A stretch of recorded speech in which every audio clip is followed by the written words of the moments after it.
recording, so go ahead. Okay. Welcome to the July 7th, 2020 session of TeamSpeak for, not TeamSpeak, Zoom for Tangerine SDR and Hamsite. This week, I've been doing some programming. I had a few days off and been gotten involved at work. I became a book editor this week, so we're putting a special book together. So that's another task on top of everything else I do.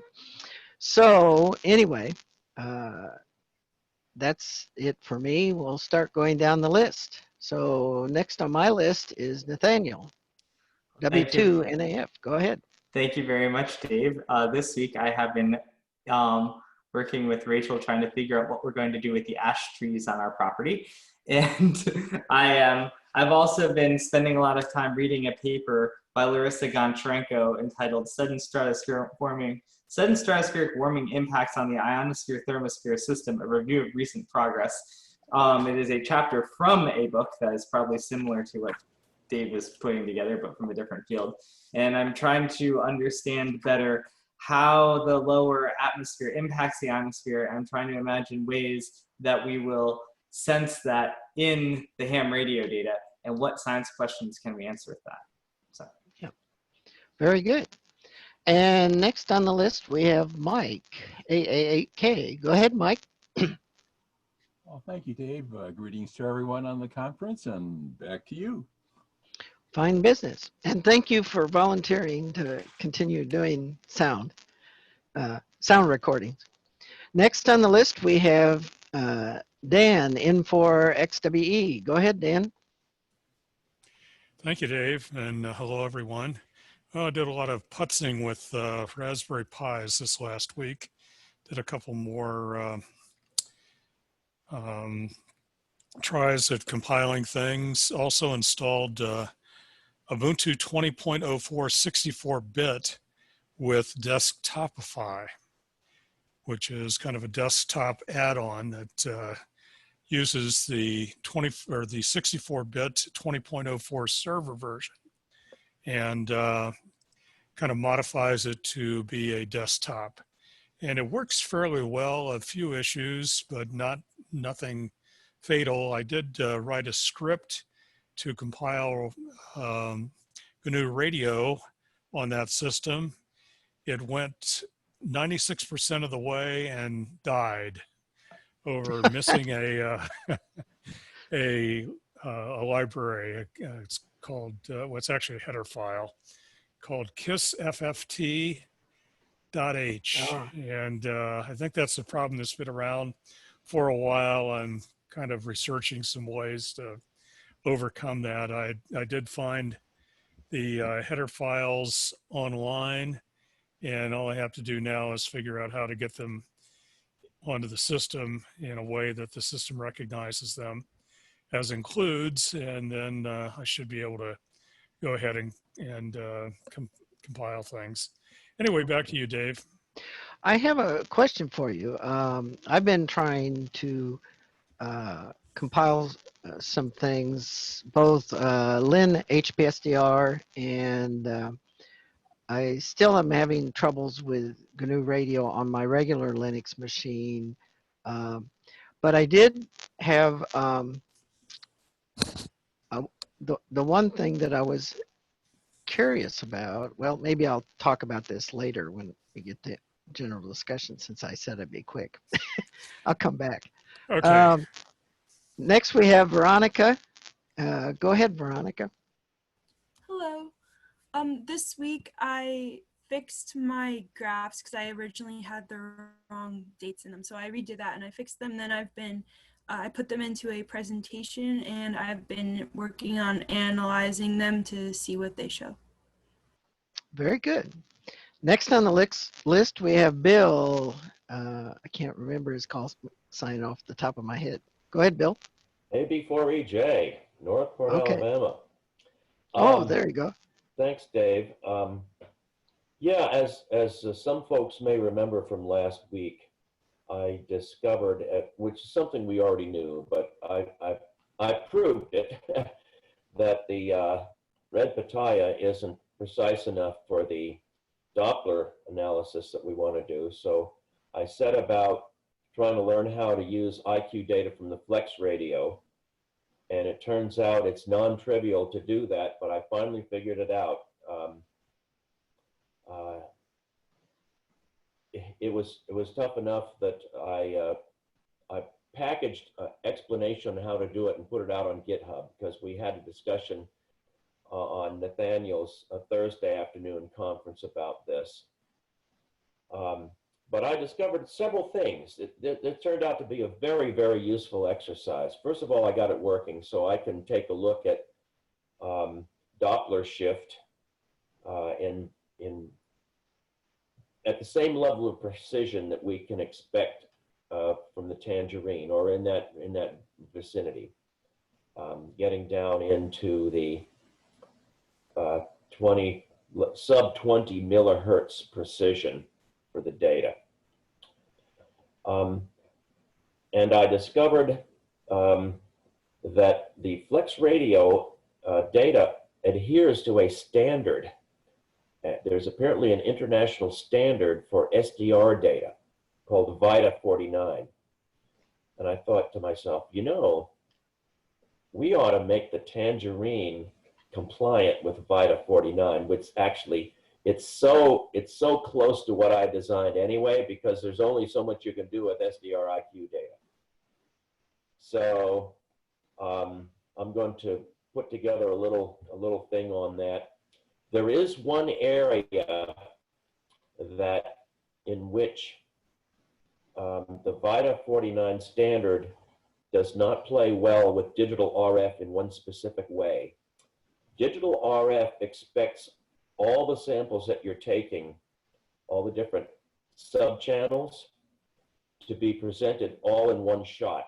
And that's how it saves them, to make sure that you guarantee that all the samples are lined up exactly in time.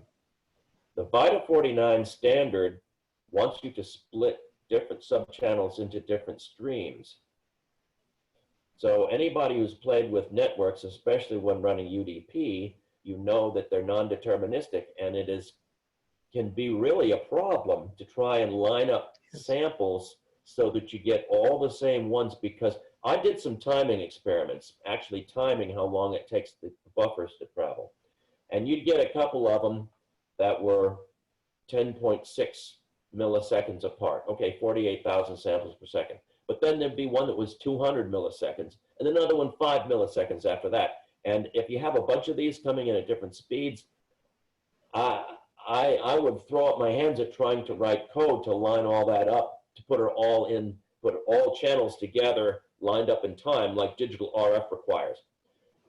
So I thought we can have a couple of modes of operation for the Tangerine. We can have a mode that's fully VITA 49 compliant. So people who would like to use the Tangerine data engine with other types of SDR software, they'll be good to go. We could have another Tangerine mode that states that it does the interleaving of sub-channel data like we've already designed, like already works like a champ. So will the VITA 49 people give us allow us to add something to their standard? I don't know. No. But anyway, if we're going to support our side of it, it seems like we ought to be able to get away with it. But it did occur to me that if we go with a standard like this, it makes the Tangerine accessible to a whole bunch of other pre-existing SDR software. And so that felt like quite a good discovery there that we can use. So Also, Bill, a quick question. I was under the understanding that the VITA 49 did not put any constraints on what occurs inside the data packet. So is it prohibited to interleave data, IQ data, in one VITA 49 packet? I don't know that I would say that is prohibited. It's except the way it works is each packet has a single stream ID in it. Oh, okay. So So no if- multiple stream IDs, so you can't put multiple streams in. Bill? Yeah. I think, doesn't digital RF have both channels and sub-channels? So if you did channels instead of sub-channels, can you do them as separate streams? It doesn't work that way to my knowledge. Okay, because I remember when I was using the red pitayas, I set them up. I had the option of either streaming as channels or sub-channels. And so I wonder if that is something to look into. Well, I can look into it, but as of right now, I don't want to try and save multiple files that that are all open at the same time and trying to write different. Keep track of all that. I mean, we've got a schedule to hit to be ready. That's the beauty of the format that we have is we can do it the way you're doing it right now and call them a certain frame type. And then if we want to use Vita 49 with Yes. separate streams later, then we can do that. Yeah, Yep. I mean, I think we can make it. We can have two operating modes for the data engine. We can say full Vita 49 compliance, and then the tangerine flavor of Vita 49. Yeah. Say, can we finish this during the open Yeah. discussion? Because we got 3 more people on the list and I want to Yeah. get through it before the end of the hour. Just to add one more thing, I've thought a lot about the continuous versus on-demand mode of spectrum uploading, and we can talk about that in our open chat session, because it seems to me like we've identified 2 different use cases for doing that each have an application. So we can go into that in more detail. Okay, back to you, Dave. Okay. Next on the list, we have Tom in 5EG. Go ahead, Tom. Oh, good evening, everyone. Not too busy this week. I really enjoyed the ham call on Thursday. Thank you for setting that up, Nathaniel.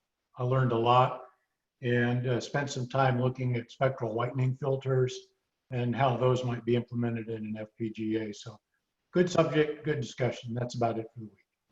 Okay. Next on the list, we have Jonathan, KC3EEY. Go ahead, Jonathan. Hi, everybody. I basically have some questions, and perhaps they could be answered in the open discussion. But anyway, I've been thinking about clocking and how I would accomplish time stamping VLF audio packets. And I just have some questions for Scotty and perhaps Tom on clocking and how they're doing their clocking for their RF modules. And that's pretty much it. It was, I just needed to understand how that's done so I could kind of figure out how to proceed. Okay, very good. We'll get back to that. And last on the list, we have Dave in 1HAC. Go ahead, Dave.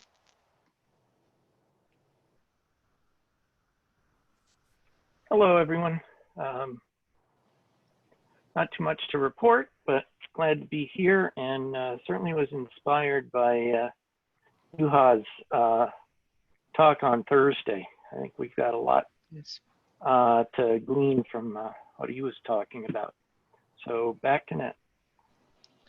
Well, we're ready for the regular net or regular discussion.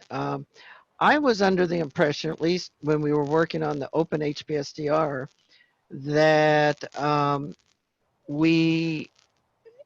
that VITA was semi-open source. I think it's open source in one dimension. I think the in and output format and internal algorithms were not open source, is my understanding. Tom, do you have any clarity on that? Um, it's been a long time since I looked at Vita 49. Gosh, it's probably just a little bit too long. My recollection is it's a protocol specification, so it identifies where the bytes fit, what the headers are, and it was a pretty simple, straightforward implementation. I don't know how they handle time marking in a precise way, and for all of us, I think time marking is probably one of the critical items. Yeah. I remember that when it was just coming out, the open HPSDR people were skeptical because they wanted everything to be open source, and this is like semi-open source. Although, don't the GNU Radio people use it? I don't, if it's in GNU Radio, it's some out of tree module. I'm not Okay. aware of anything built into GNU Radio that handles it specifically. You typically build an adapter module for a particular radio that would have that as the interface. Well, I would go say, ahead. Dave, that as far as the layout, I have it here in front of me if you want to see it. It is so simple that I was able to code up something that conforms to the whole thing in about 15 minutes in C. It's very straightforward. I would think the good idea is if somebody wants to use Vita, they could use this kind of a module. And if they wanted to use something that they can't do, we just have a different kind of module. Yeah. Yeah, that's what I was saying. We could have two modes of operation when the data engine is putting out spectrum data. We could have one that's fully Vita 49 compliant, and we can have one that's particular to the Tangerine, and which would support interleaving of subchannels.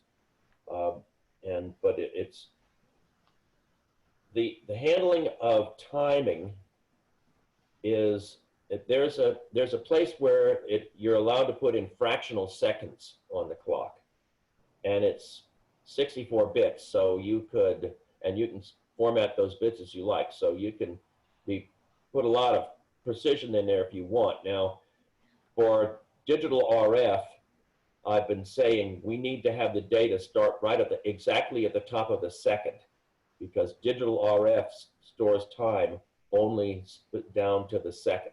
So you need to start your data recording session, boom, all channels start recording when you get that pulse per second, and the clock rolls over.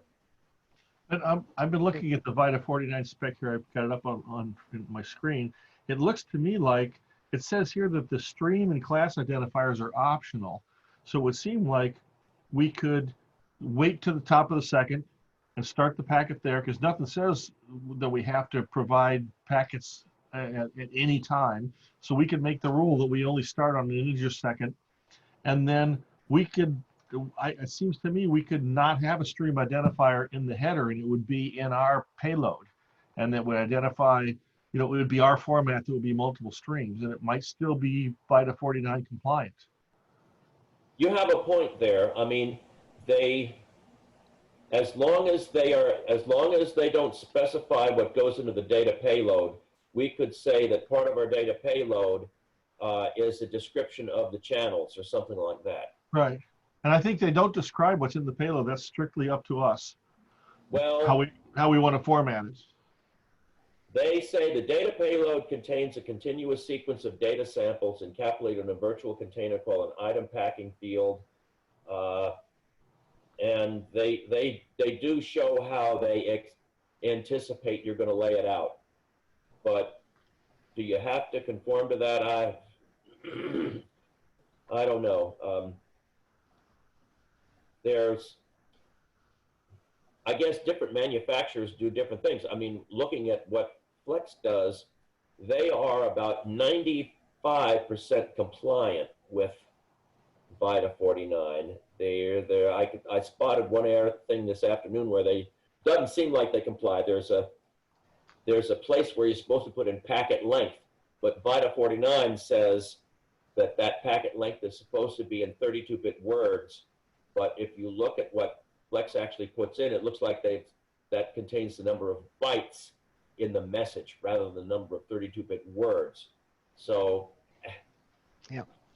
But I mean, as long as you document what you're doing, Yeah, Yes. yeah, right. you know, we're going to have documentation online for all of this. So, But then obviously want to pick a format that's going to be usable by the most widest variety of users as possible.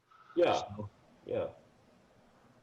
And so I would think the key would be, what applications do we want to support that require VITA 49 IO to those applications? Because if people are 90% compliant, there's going to be a lot of apps that end up not working. Yeah. Yeah. I want to also mention that I wouldn't restrict it to only second boundaries.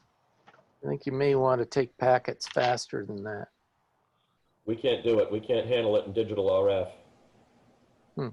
Yeah, the digital RF, I think it expects the file, it chunks the files on the boundary. And so Bill, you have to have the first packet exactly time aligned and then assure there's no gaps on subsequent packets. yeah, but that's the point, is subsequent packets don't have to be aligned, just the first one, right? Right, and presuming there's no gaps, then everything works. Yeah, and if digital RF will detect if there are gaps and will automatically fill in the unknown data with NAN, not a number. But it Okay, uses the sequence number to do that? Oh, let's see. I So believe so. So how does it detect that there's a gap? It's probably the sequence numbers. That's the only thing, because the timestamp only occurs on 1 second boundaries, right? Yeah. Yeah. To be able to tell you that definitively, I'd have to go back and look at the code, but there is a way that they have to detect that. okay. I'll just leave it in the notes and kind of keep a list of the questions here. Yeah. Yeah. And to It answer may be Dave's questions, that there's no restriction on the data rate by doing this. You know, you can run the thing as fast as your equipment will run. You just have to start it at the top of a second when you have a data collection session.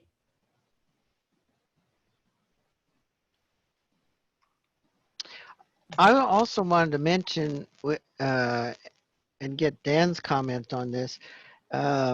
Lin HPSDR is going through some revisions right now, and within the last week, there have been 2 projects going inside the software. I've been using the software for several years as my regular radio software, and one group is adding MIDI controls, which is kind of a legacy to John Melton's work. And the other part is they're adding SOAPy SDR access. And it seems like right now the SOAPy SDR is discovering, because I ran the software and it discovered my RTL, it discovered a Lime SDR, and it discovered my HPSDR boards. So that's going to be a nice feature, that it can be used for several different kinds of receivers, or presumably transmitters as well.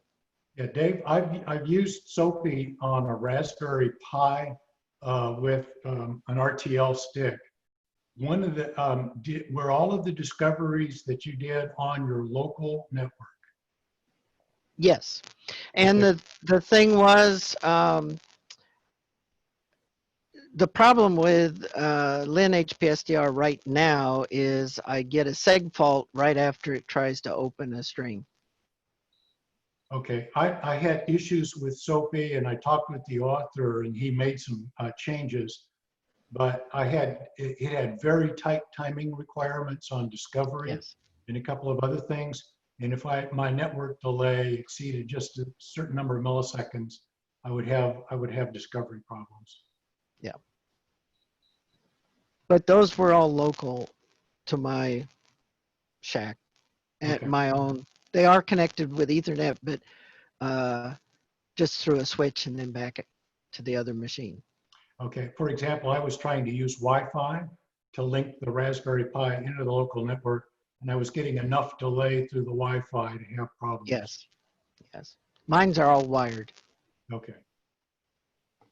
So Dave, I do have a script that will install WinHPSDR on Ubuntu on the regular main, the Right. desktop version of Ubuntu. So I'll send that to you after the meeting. Okay. Have you tried it recently, Dan? They've redone Yes, I the actually ran it front today. screen too. Yeah, I ran it today for about 15 minutes with my IQ2. And you're right, it does discover SOAPy. You have a choice in the menus as to what protocols you look for, and more specifically, what protocols you don't look for. Yes. So you can either do protocol 1, protocol 2, or SOAPy, or an individual one of the above. Well, that indicates that we're going to have more general capability if we're using that with Tangerine as well.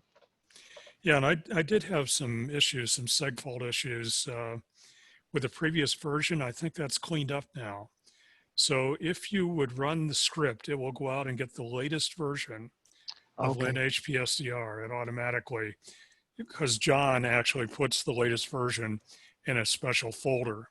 Oh, And okay. it looks and picks out whatever that most recent version is. I was using his GitHub. Well, it actually does go to GitHub to do it, but he has in his folder, he puts the latest version. So Okay. you can download, you can clone any version of it you want to clone, but if you don't really do it that way, if you don't download the repository and then clone, if you just clone, it picks up the latest one. Okay. Yeah, I built his by hand each time, so I may not be following exactly the. Yeah, it's simple to build. It's a very simple build. It takes Yes. maybe 5 minutes Yes. to do it with a script. It's the wisdom file that takes a while. Yes, that's right. The wisdom file actually takes longer than the compile. Yes. Sorry, Dan, other. I sent you something about, I ran your script on building Pi HPSDR, and it choked because it wanted an SRC directory, and I had to go back in, I had to go and create that and rerun it, and then it worked.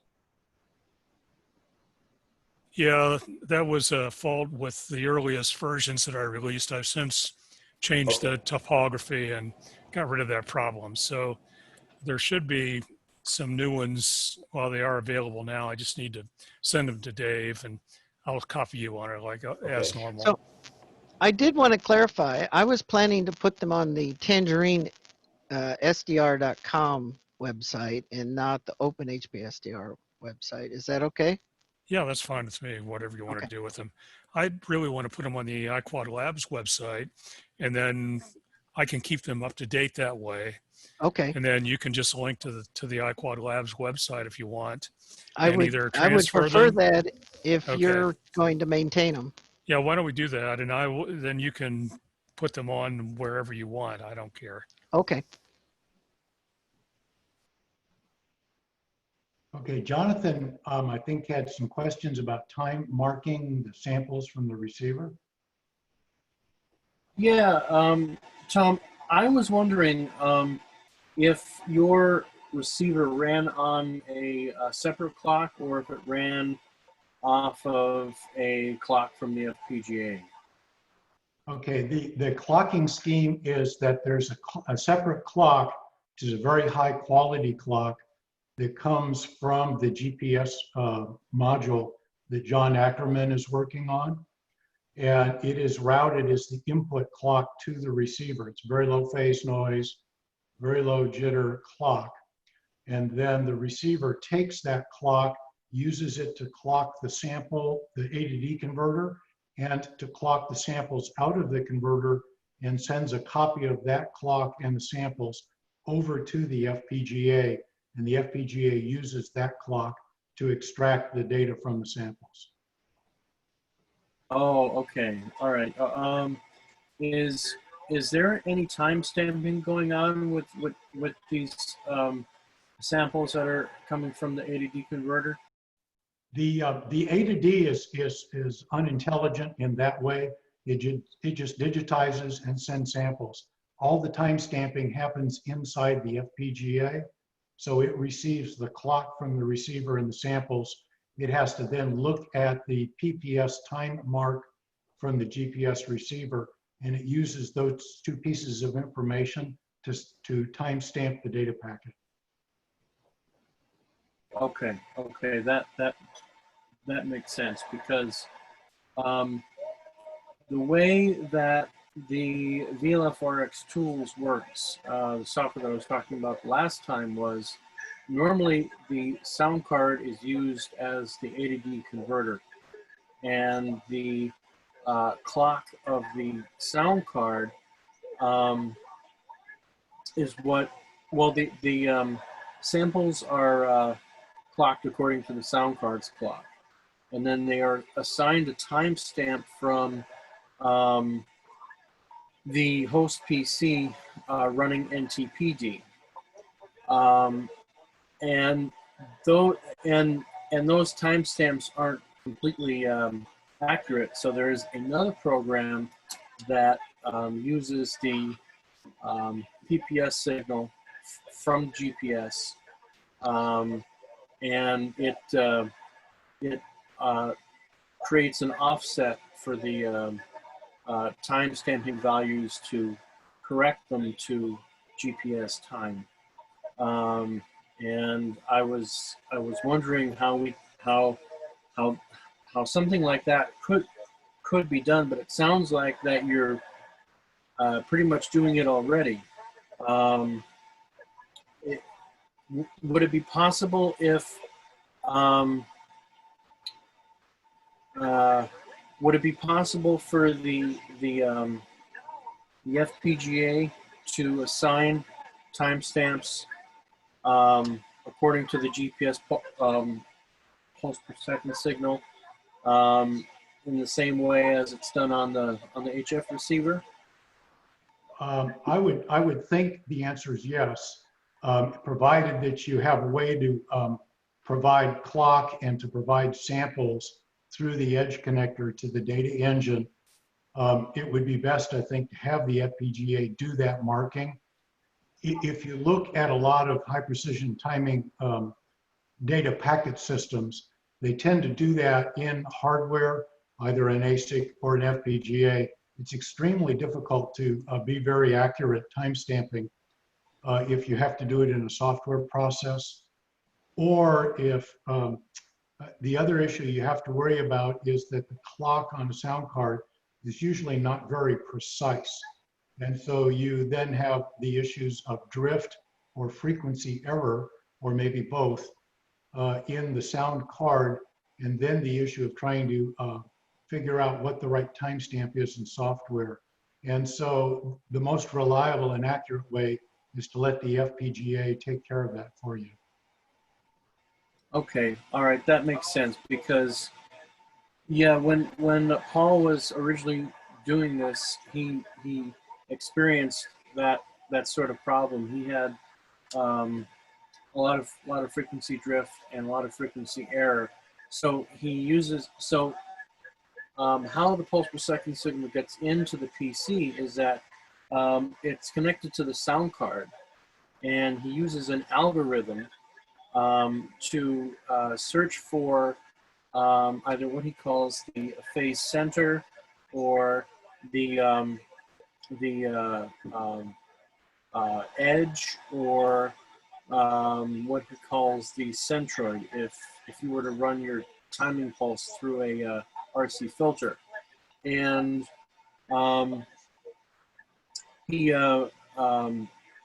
he's able to get very accurate time stamping with this method, because I asked him, well, what about if you use, say, like the DCD line of a serial port? And he said that's just too much lag. So in this case, that's what he found best. And I wanted to implement something like that where the time stamping would be done, but without the sound card, without all this, it would use the FPGA. So I think the best thing here is to think about how to use the GPSDO clock to clock the audio codec, and then clock in the samples to the FPGA, and then they'll be time stamped. Okay, So yeah. Right now, the GPS module is sending a 122.88 megahertz clock over to the RF module, and that's the high accuracy, real clean clock. Your audio codec is probably going to require some different frequency than that. And I think John has a programmable synthesizer on his module, but it's something that we need to think about when we route clocks over to other receivers. So that's a good point, and I'll take a note. We also have the ability to divide the clock down in the FPGA. Now, we don't want to divide it down and supply that clock if we have to. But we can divide it down for timing purposes, for time stamping. Yeah. But you're probably going to need a lower speed clock than 122.88 to clock the hardware. And yeah, you know, a lot of those codecs have like a 192 kilohertz clock rate, and so it may be that Jonathan's module will need a 192K clock, or something in that range. But so if the clock module doesn't generate that, then if we have to divide it in the FPGA, that's not going to be good, because we'd rather not do that inside the FPGA for jitter and phase noise reasons, right? Yeah, it will be less clean. The upside, of course, is that the clock rate on the codec is a whole lot slower than the clock rate on the ADC, and so it may I have to think about it, but it may not be as important to have quite the level of precision that we have on the HF module. Yeah, and if we could generate directly on one of the synthesizers on the GPSDO, that would be cleaner than through the FPGA. Yeah, so if you know, we could use one of those synthesizer channels and have it hardwired over, that would probably give a really good result for Jonathan's case. Well, that's good, because we have 4 channels, and I was looking to where I was going to put the 4th channel, so we'll put that to the leaf interface. So 1 to the FPGA, 1 to each RF module, and 1 to the leaf interface, and that way if we make the low frequency module a leaf board instead of an RF module, we'll have a very high accuracy clock from the GPSDO directly there. And then we can have the leaf module do a source synchronous design back to the FPGA, just like it does on your high speed board, only do it on the low speed board. Yeah, that, in my experience, that gives the best results. Oh, good heavens, what did I just do? Now, what are you talking about, a less precise clock to the codec? Are you talking an audio codec, or? Yeah. Jonathan's looking at using an audio codec as a VLF LF receiver. Right. And so the sampling clock to the codec would ultimately determine the RF performance of the codec. Yeah, no, you need to have a clean clock there. You can't scrimp on that. Exactly right. We took great pains on that clock on the HF receiver, and that's why we're talking about you know, rather than having the FPGA divide something down and supply the clock, which in our experience has not been a good approach. The GPSDO module has a very clean synthesizer on it. Correct. It can provide programmable clocks, and that would probably be a better approach. Yeah, because both you want it time synchronous. You don't want it slipping in time to anything else that you're doing. Otherwise, you need sample rate conversion, which is a real pain. And plus, the jitter is actually quite critical on it, just as critical as on an RF codec. Well, that's exactly right. That's why we think that synthesizer is the right place to generate a 192K or whatever the frequency is called. Yes. Definitely do whatever you can to make a clean clock, because When you're digitizing down to the 24-bit level, jitter counts. Mhm. Well, it counts at a 16-bit level too. Everywhere. Yeah, it's amazing how few picoseconds of jitter just wipe out the sensitivity of the receiver. Can I give you an update on the magnetometer? Please. So I talked to Dave, and Holman has a working setup where Dave was able to help him get the code and the two ends of the magnetometer working. And then I understand that he took it out to Jenny Jump and installed it the middle of last week. And it seems to be working fine. I saw a report today that he was happy with the performance. Dave made some changes to the software so that it chunks the magnetometer data into 1-day packets. And their time stamping is, it can be sampled at quite a bit higher rate, but it's the Raspberry Pi and Odroid are just using the N2 clock for the stamping right now. And so I have about 2 weeks of data collected that way, just to make sure it doesn't crash and things. And Holman's got at least a couple of days out at Jenny Jump. So we're getting there. You're muted, Tom.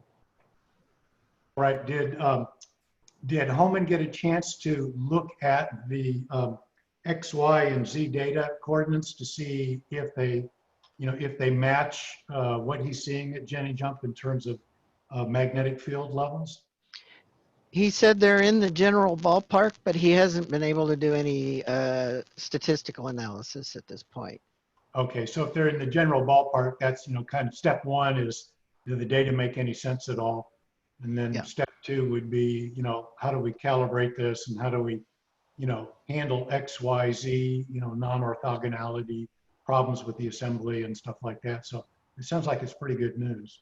So does it make sense to go ahead and build quantity of these then, Dave? I would assume that this is the one of Dave Witten's designs, and that seemed to work. I didn't see any, and the software seems to work very reliably. It's all written in straight C. So is he using the simple one, or is he using the remote one? I am using the simple one, and Holman's using the remote one.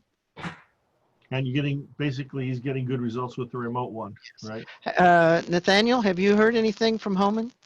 No, not recently, but it all sounds like good news. So Yes. yeah, we should probably touch base with him. Dave and Holman have been communicating regularly. Dave has been writing here's how you do it scripts for Holman. That's very good. I'm glad to hear that.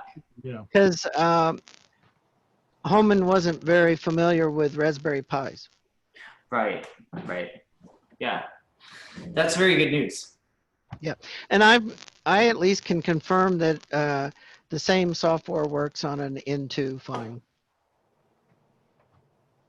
That's excellent. I have run it once on a NVIDIA board too, just to see. You do need a GPIO pin set to connect it.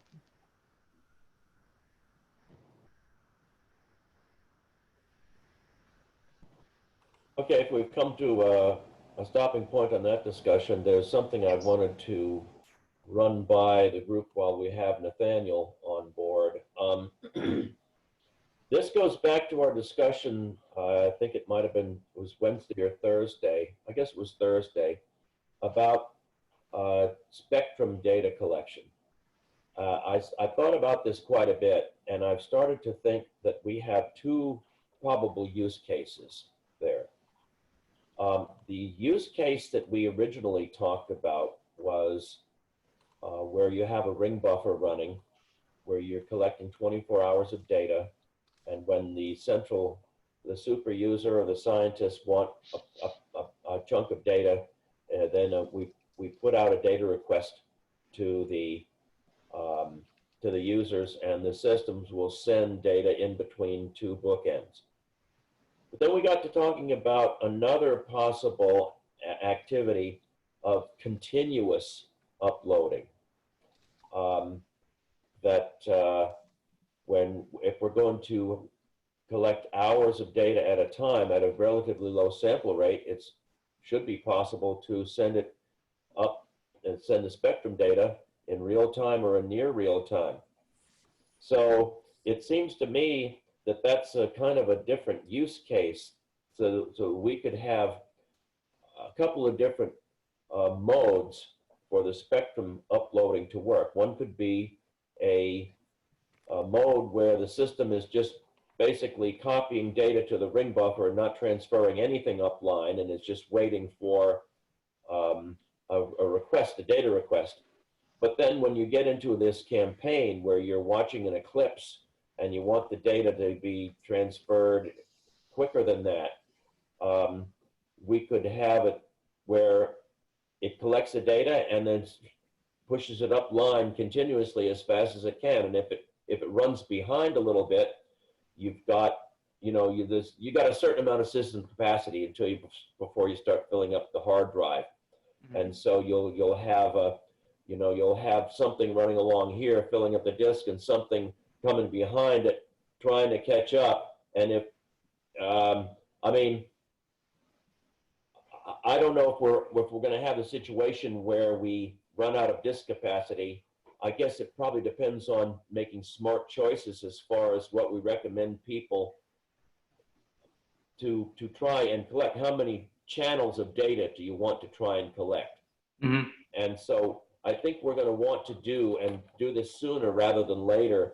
As soon as we can, we're going to want to run some trials where we tell people, we have a few people running test systems and say, okay, turn this thing on, and then adjust your settings, adjust your throttling settings.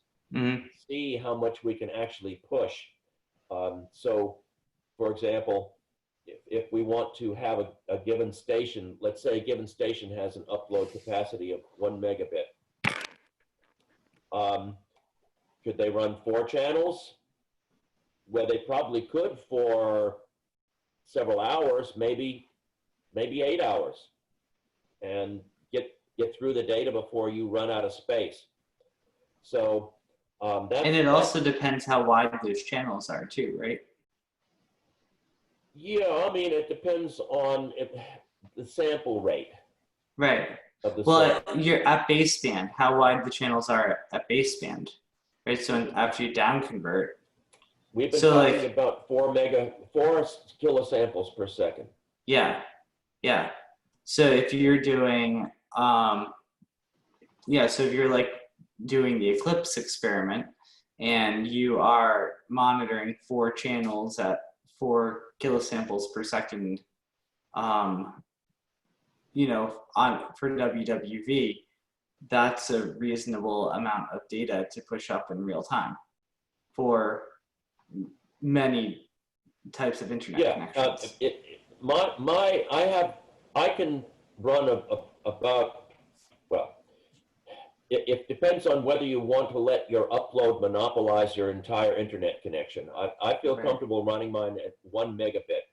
Mm-hmm. And that is 2 channels of IQ data, 32-bit floating point, and it'll keep up with that, because that's a little over 1 megabit of data per second. If you have more, the other thing is that for an eclipse, it might be okay to tell the family, okay, guys, you're not watching Netflix today. Right. Today is eclipse day. Mm-hmm. We're going to devote our entire internet capacity to upload, and then mm-hmm. Then run 5 or 6 channels. And then if you're dealing with 8 hours of data, it's not going to quite keep up with it, but it'll catch up. So I'm thinking that, like you were talking about a queuing system, Mhm. we can probably develop a way to collect all that data and then figure out how to queue it for uploading. Now, you talked about using rsync. You had some great luck with that. Yeah. And let me say how I think it would work, and you correct me if I'm wrong. I think the way that rsync works is you have a directory that you do a synchronization on, and you start putting new files into it. The system will detect that those don't exist on the server yet, and it'll start pushing them. But as the server picks those files out of the inbox and puts them away, the system will detect that and will delete the files on the sending system. Is that how your system worked when you did this? Yeah, something like that. I don't remember all of the exact details, but it was something where we knew that the file was transferred, and once we knew that the file was transferred, you could move it to another directory or delete it.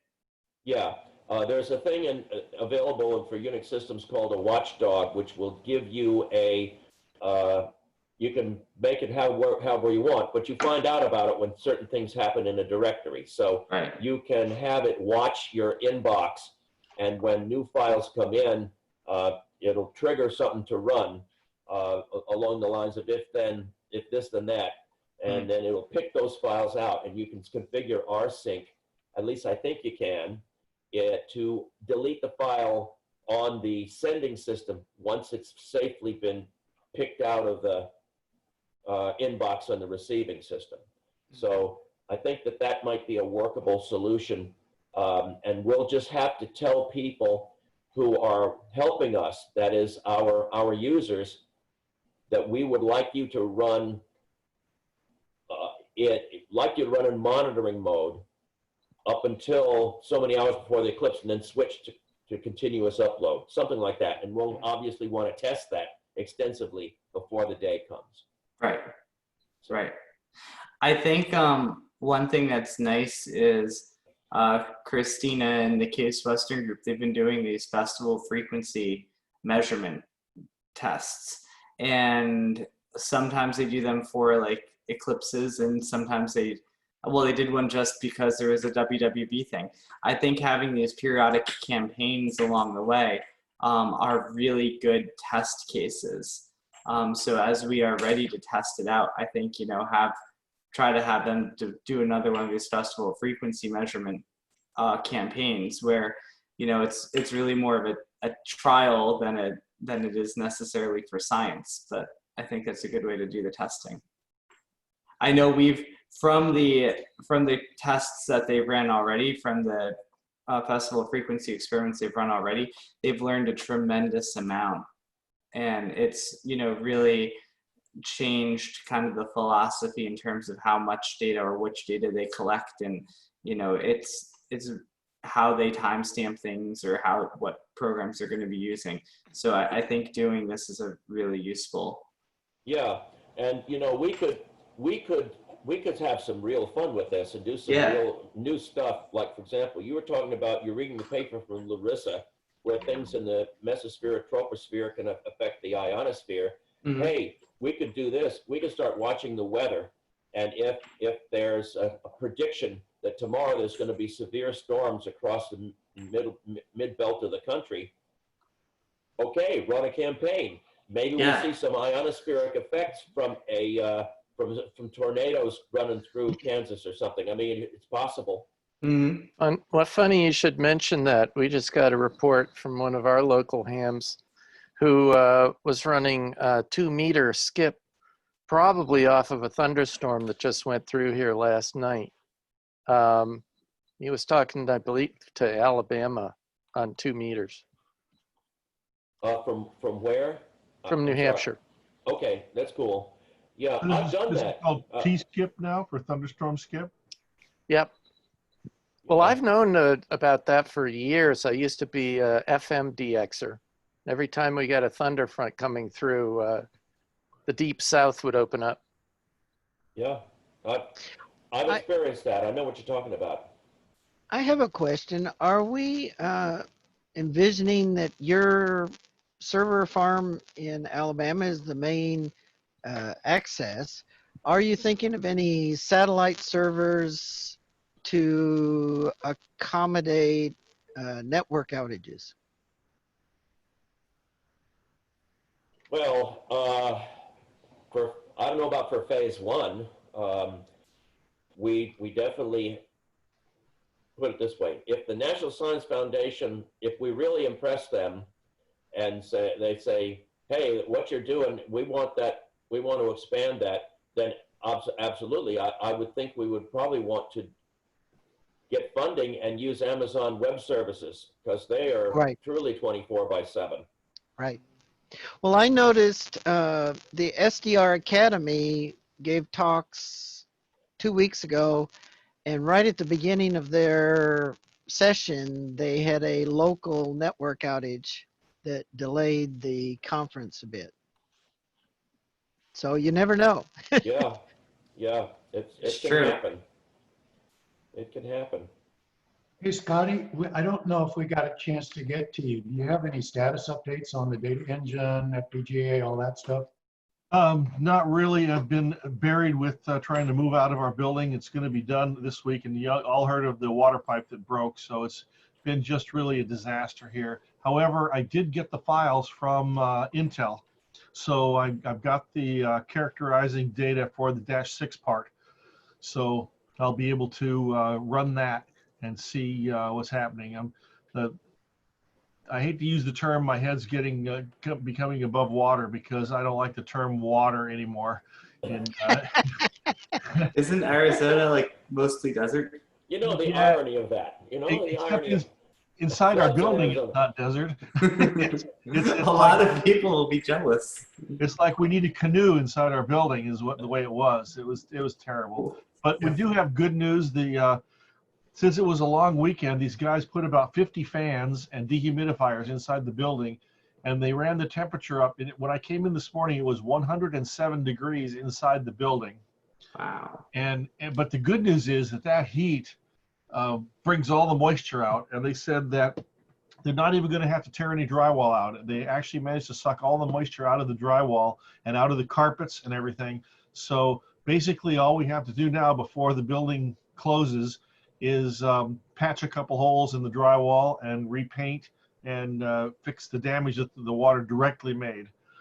Yeah. So, and now I just got a note from my realtor that the buyer wants to move the date up now to the 13th. And I mean, this is like you can't just keep picking new days every time you want to move the closing date around. So it's scheduled for next Thursday. I think that's where it's going to stay. And we're trying to get the last vestiges of stuff out of the building, mostly recycling junk stuff that is, I don't care if it's really water damage, but it's like monitors that don't work anymore and old PC boards that are going to be recycled and things like that. That's mostly what's left. But once that's done, then I'm free and I got one project left to work on, and that's Tangerine. So it's going to get progressing pretty fast here as soon as this gets, because there's no more business office once this is gone. Our offices are moving to home. So, and my office is set up already. So it's, I'm really looking forward to getting the albatross out from around my neck and getting back to doing some meaningful work instead of, it seems like all I've been doing is moving stuff, and it's hot here. It was 112 yesterday, and I don't like moving in 112. I want to move in December, not in July. But I'm stuck with it, so it'll be over soon. Question, was it metal fatigue in the pipe? No, it was a plastic pipe. The copper. Oh, okay. The pipe in the building is metal, and they had some kind of Mickey Mouse. It looked like a piece of PVC with two end caps that were threaded in, and it was meant for a misting system. Oh. But unfortunately, the plumbers put the shutoff valve on the low pressure side of the misting reducer, and it split along the bottom. The cap, the Schedule 40 cap, actually split and cracked open and let this shower of water out 2 different walls at the same time. And due to the amount of water that's there, we discovered at about 10 a.m. on a Monday morning on field day, after field day weekend, right after we've been gone, and we figure it must have burst early Monday morning, because otherwise there would have been way more water than there was, because it was coming out like an open pipe. So, I mean, 5 hours of that, but it put an inch of water over about 5,000 square feet of building. So if you could figure out how much water that is, that's a good amount. And then soaking up in the walls and all that. So it was depressing to come in and see the mess that it made. So, Scotty, did those Intel files give you the ability to code and create code for your -6 part, or are they just like timing analysis files? And what did they do? They allow me to select the -6 part in the device selection menu. So and then when I run the compile, it does all the timing for the -6 part to analyze whether it's going to meet timing or not. So I'm really interested to see what it's going to do, because right now with the -7 part, we don't meet timing with the memory. And then the other question I asked them, and this was a somewhat less than helpful answer, I asked them if we could do on-chip termination without doing the dynamic on-chip termination. In other words, just pick the low resolution resistors, and all they came back was the factory recommends that you use dynamic on-chip termination. Yeah. So they won't tell me whether it'll work or not. So, Scotty, did you see the email from Jason Johnston? yes, and I do want to do that. Do a video update on what has he got? Ham Radio 2.0 on his website. And I also got an email from a guy in New Zealand, and he was looking for information on the clock module, because he has another project he wants to use the Tangerine for, I think, or at least the clock module. So I sent him on to John Ackerman for some specifics on what's happening with the clock module. He wants some data on the accuracy and things like that. So that sounds good. Did get him going, but yeah, this water has been consuming all of my time, and it's almost over now. They've taken all the fans out. It's the humidity's down to only 20% inside the building, which is about as low as it ever gets inside anyway. And they've run mold and asbestos tests. Believe it or not, it's a commercial building, so anytime you get any kind of water damage or any kind of movement of anything inside the walls, they have to test for asbestos, because they just have to. And the insurance company pays for that, so that's fine. But it's just a matter of whether I can get it into a shape where the new owner is going to say okay and accept it in the condition that it was in before we started, before the water started. So anyway, I was asking Dave on the build of 50 of the magnetometers, because we want to go ahead and proceed with that, and that's about a 3-week job. And so we should be able to get boards by about the end of July. And for Nathaniel, so we got to get together and talk a little bit about what we're going to do with all those boards. Yes, definitely. And I still haven't seen anything on the ARDC site on our grant, even though it was supposedly approved. Word I got was that it was approved, but I don't see an official, you're listed type. And it's been since the 12th of June, so it's been almost a month now. So I'm hoping maybe a month is a good time for it to, maybe they only post them once a month or something. So, so hopefully we'll see. And that's how our vanity call sign for University of Scranton worked. They seem to do vanity call signs once a month right now. And so you heard nothing, and then all of a sudden, boom, there's your call sign? July 1st, there it was. All right. That's good. You just missed field day, though, huh? Yeah, just missed field day. Yeah, I was hoping that they would have put it in the database sooner, but they didn't. But now it's finally official. So you've been checking on the FCC database and it wasn't there? Until July 1st. Wow. Yeah. Okay. And when did you apply? Maybe second week of June. Oh, that's still pretty fast. A couple weeks then. Yeah, Again, the first of the month. but we got the sequential call sign almost immediately. Jonathan and I submitted an application to the ARRLBEC for a club call sign, and basically the next day we had one, KC3 Papa Juliet Oscar. And then about a week later, I applied for the vanity call sign Whiskey 3 Uniform Sierra Romeo, and I thought it would get granted almost like overnight, and they didn't grant it until July 1st. Yeah. Oh, It's the time of working at home. Yeah. you know, it's interesting on this insurance settlement. The insurance guys don't want to come out to the building and look at anything. Huh. Only if your building's unoccupied. And I'm going like, so you're going to make an insurance settlement without actually seeing anything? And they say, yeah, they're depending upon their contractors to make the assessment for them. So Somebody's probably sent them photos. yeah, they've said the guy took like 50 photos of Yeah. all of the. He has a meter that goes around. He goes around with to detect how high up in the wall the water is soaked, and Mm-hmm. so. But anyway, we only have like 10 more days to get the repairs made. So, and I don't want to give the buyer an excuse to delay or back out or anything. So I just want to get it done so that it's Good luck with that. back the way it was. Yeah, and if it's back the way it was, he can't argue, right? I mean, that's the idea. Is if I don't put it back the way it was, even this is ironic because in the back he's going to tear out all the walls. So it really, the carpet doesn't matter. He's trashing all of that. But if it's not the way it was when he made the offer, he can say, oh, no, you know, I want a discount now because I'm not getting the carpet. I'm not getting the walls the way they were, whatever he wants. Yeah. So I got to make it just like it was. The insurance company says that's what they'll do. So that's what we're going to do. But we have 10 days to do it. Wow. So, and actually, like I said, he wants to move it up 3 days. I'll do that gladly if we can get it done. If we can get the construction done. Anything to get it over with. I just want it over with.